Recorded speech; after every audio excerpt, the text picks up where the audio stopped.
don't need to hear any of the songs, correct? I don't think so. Okay, so let's just talk about Save the World, because I really think, Okay. you know what I think about it, but. Yep. Okay, so the open G tuning and Save the World, I mean, that was never even a question, you just wrote it that way. Yeah, that's After right. you learned how to play it. And this was one of the late, there was sort of a group of 5 or 6 songs that I called sort of, the phase 2 of where there's a clear evolution. Okay, well then Of maybe music. we should start with phase 1, which were the open G tuning ones in phase 1? The big song in open G tuning, most distinctive was, I guess I'd say Mathematician. And Faith or Truth and Reason is not open G tuning as best I remember. I'm trying to think. Wanna hear it? Yeah, just give me the list of the songs. Okay. No, Faith and Truth is number, on the first disc, it is number 11. Okay. It's the last one. Yeah, that was, I'm pretty sure Faith or Truth and Reason was done in regular tuning. Uh-huh. Alan will remember. Uh-huh. But I'm just trying to think of the list of the songs. Well, in order of the CDs that Yeah, I let's, have, yeah. the first song is Rules by Fools. Rules by Fools is open G. Was. Okay. I gotta remember. Oh, that's I may have to play with Mathematician.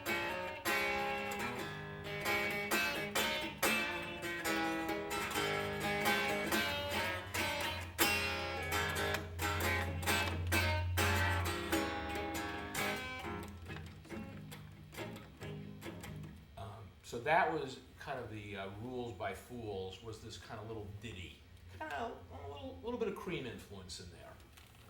Sort of, I'd say, I'm so gladish. If you remember how that goes, and that wasn't really conscious. Just sort of as we were going through a lot of these songs, saying, okay, let's go through our the sound check here. Does it sound too close to anything that we know? Can you play the whole thing through? Just in the moment. Oh, yeah. Or do you want to hear it for a minute to refresh your memory?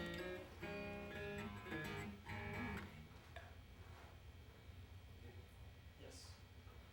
I'd have to, I'd have to like sit down. Oh, hey, how you doing? All right, how are you? Good. Joining our session. I remember you from Tribeca. Oh, hey. Yeah. I'm sorry, your name is? Matt. Matt, yeah. Okay. So Hello, Matt. This I'm is Lisa. Lisa Robinson. Hi. How are you? Hello. Nice to see you. Okay. Slap those up. Yeah, I'd rather, because to play a song all the way through, like I'd have to sit down, Okay. I mean, probably So with just show Alan. the points that we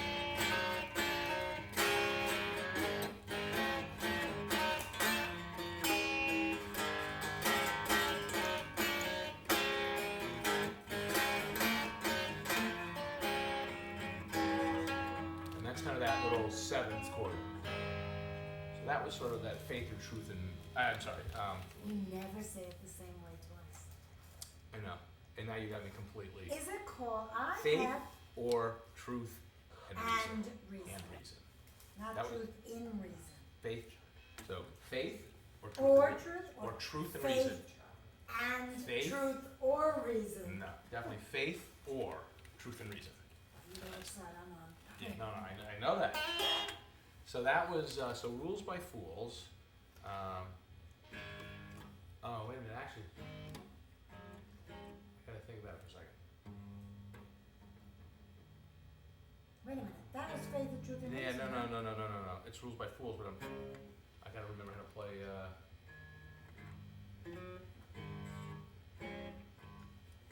Oh.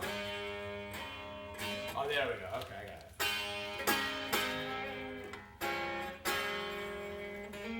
There we go. Okay. This is, This is Rules by Fools. I'm gonna put. I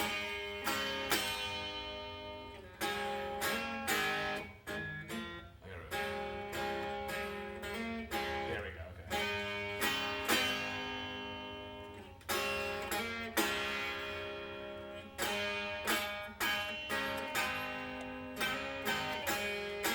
So it's driven off the same Mathematician first note. So a lot of it, I guess, would be sort of an open G chord. So, and then.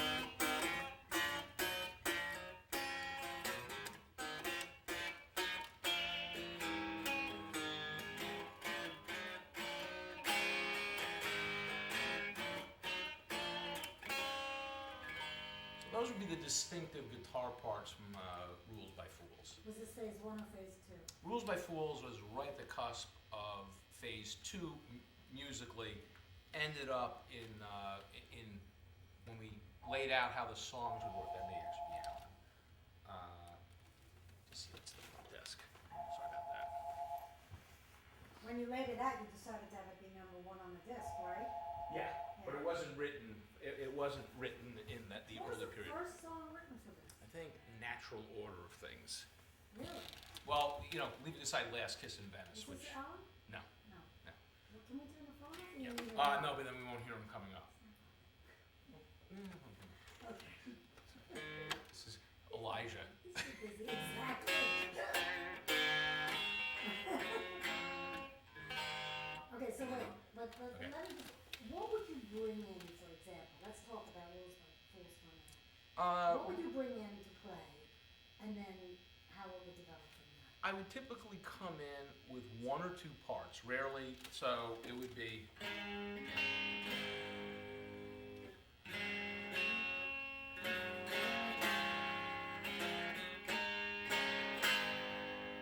I'd say, hey, what do you think?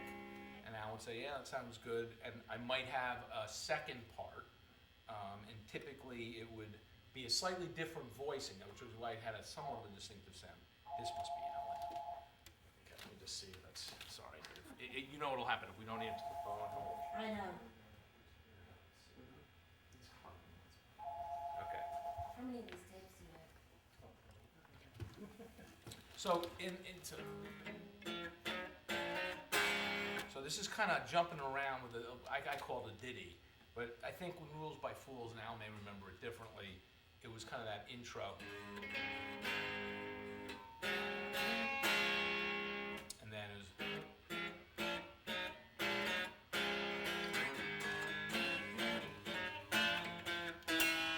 And we added that kind of seventh, if that's what it's called, to kind of make it a little bit funkier.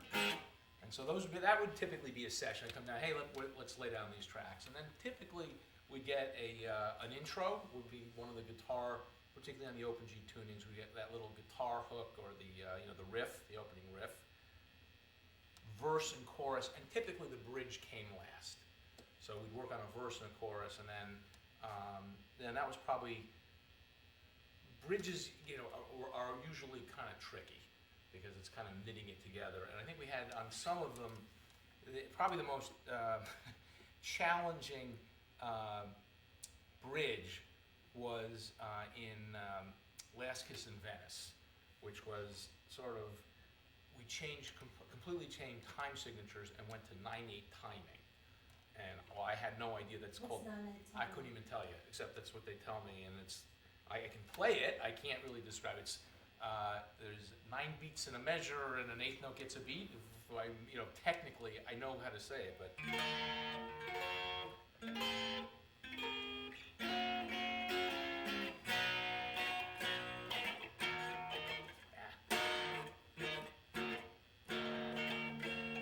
me get a clean sound. Is that the right rhythm? Huh? Is that the right rhythm? The way Yeah. you were doing that? Not exactly.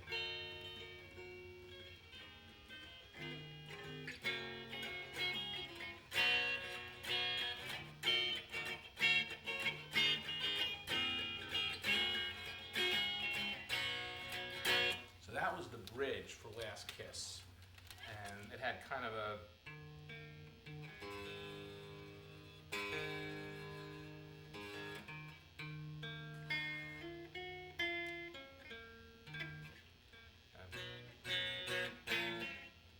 I have to remember how to play it.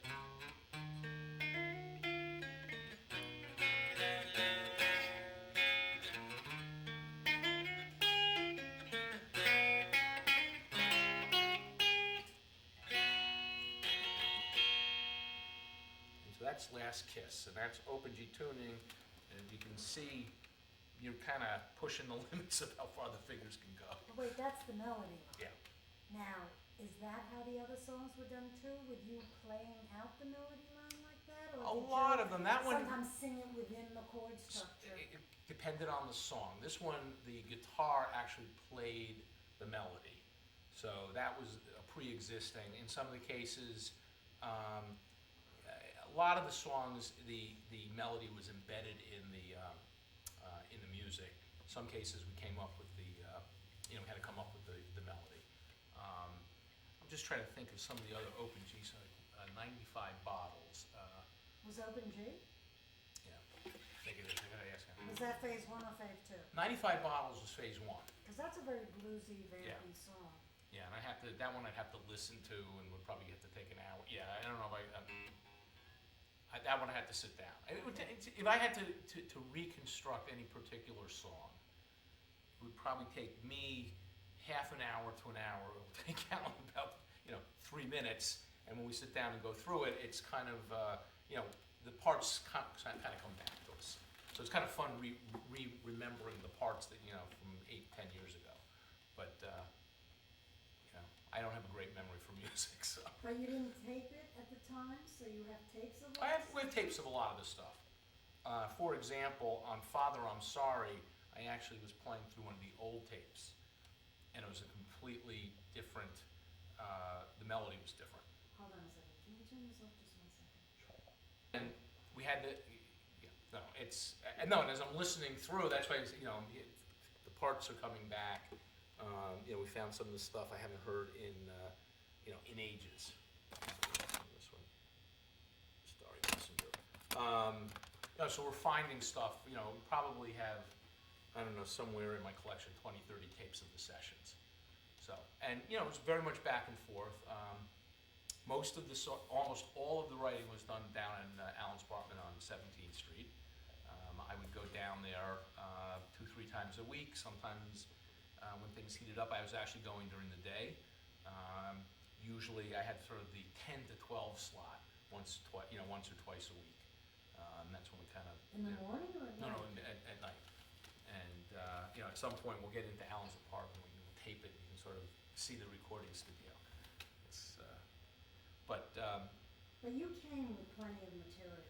I mean, you have the basic riffs and the basic chord structure, and as this was progressing, you had the song. So 95 Bottles, for example. yeah, I'm just trying to remember. Which is phase one. Phase one.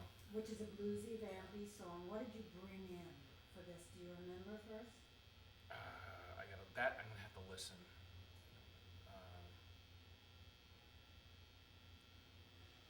Can I play it?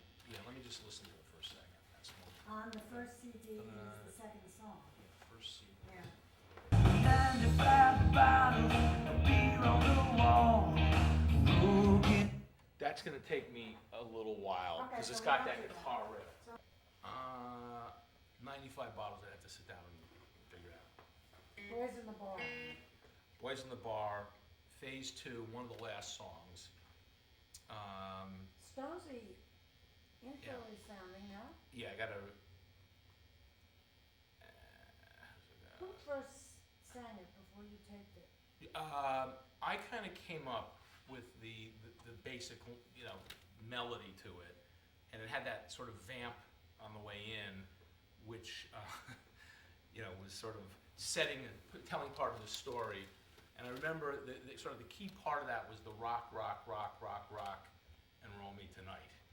And I remember it was originally done with 4 rock, rock, rock, rock, and Roll Me Tonight. And when Joe Lynn came in, he said, no man, you gotta add another rock. So we got to that 5 rock, rock, rock, rock, rock. And that sort of gave it a little bit of an up-tempo. You know what Keith Richards always says about that? Rock is important, but it's the world. But that sort of, that idea of rock, rock, rock, and Roll Me Tonight was sort of a fun idea. It is intended to be more of a lighthearted song, and it's kind of created some tension between Galileo and his mistress. So. Did you sing these when you came in? Badly. And it took a long time for Alan to say, don't worry, just, sing it, don't worry, you got an okay voice. And it's like still one of the most terrifying,